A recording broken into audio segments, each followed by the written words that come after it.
What I did here was I took down the 2 back ponytails, and I basically took the back combing that I already had done and kind of twisted it up and crisscrossed my pins once again.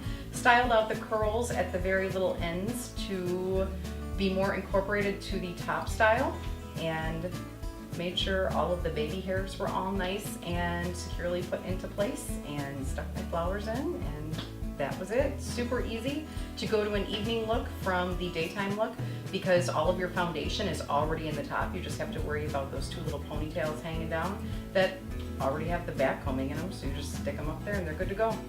I use the Suavecita hairspray with the firm hold to make sure that everything stayed in its place.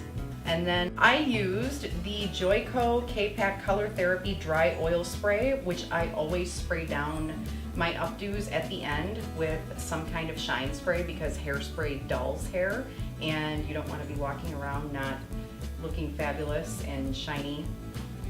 To book an appointment for your own fabulous hair that has daytime and evening wear, you can follow the link below in the description, and we will see you at Nashville Boogie.